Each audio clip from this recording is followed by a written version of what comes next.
shimmer no waves, still the air, keep the quiet.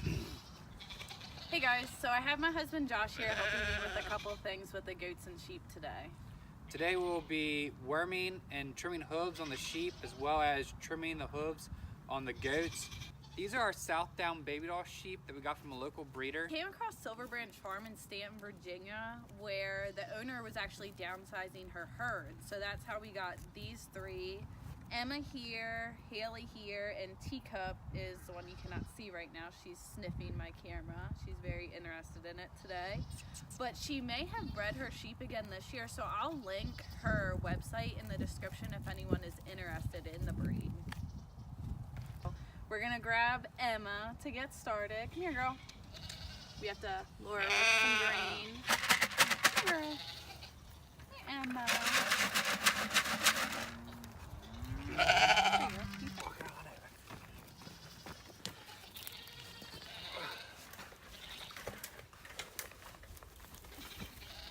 All right. I don't know where to put You comfortable, Emma?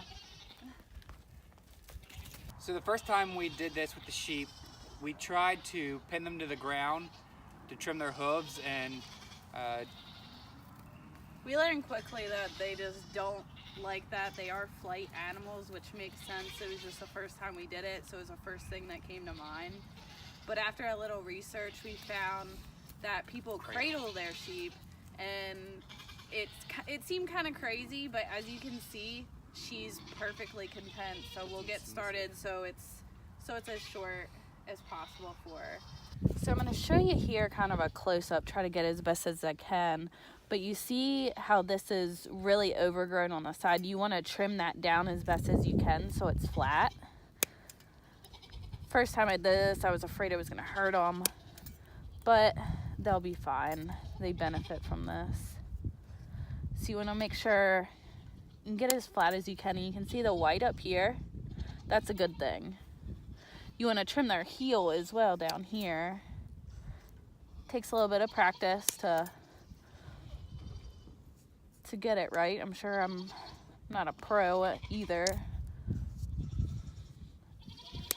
but just try and get it as best as I can.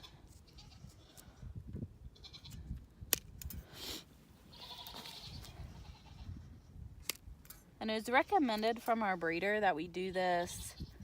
You trim their hooves about every 3 months, but at a minimum, you want to do it at least twice a year. So now that we got her hooves trimmed, we're actually gonna worm her.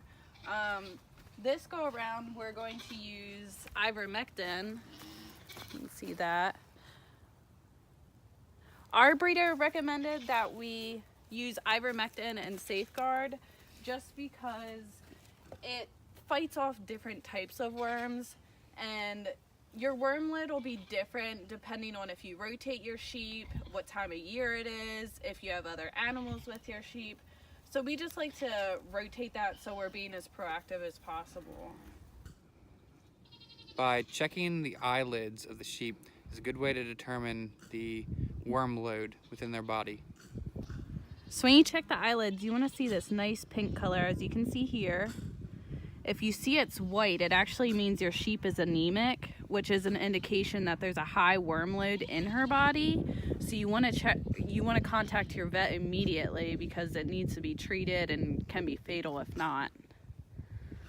Since her eyelids had a nice pink color, we're going to go ahead and treat her with 3 cc's of ivermectin.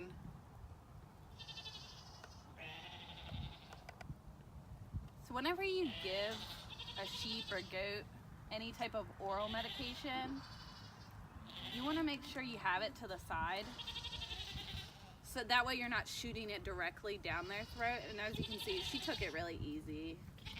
So just kind of let her sit here for a little bit, and then we'll put her down, give her a little grain, and she's good to go for the next couple months.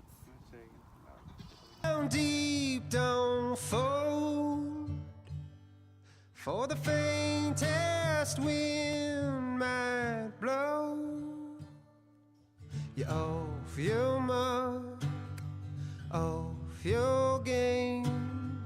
I saw your old man's good name.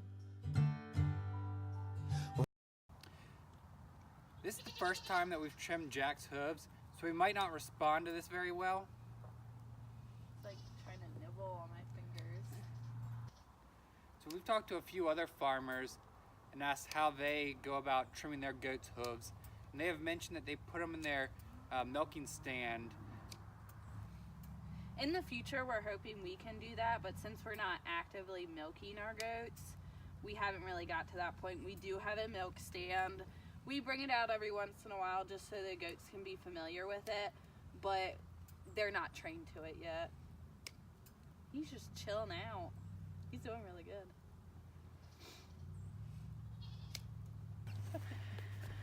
Jack, come on now.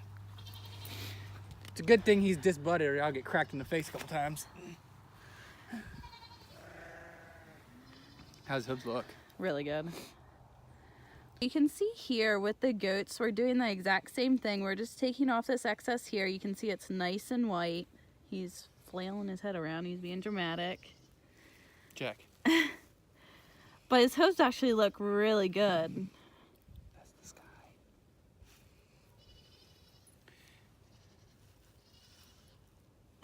Look at him. What's up, dude?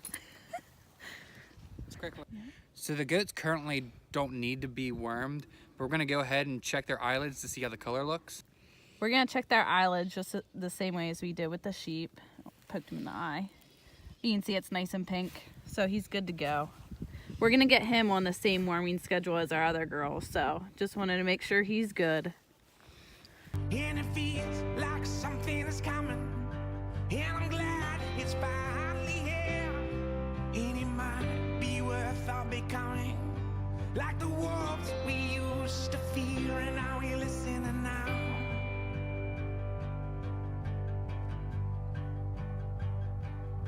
Now you can't fool everyone, because soon we'll all catch on that the wolves are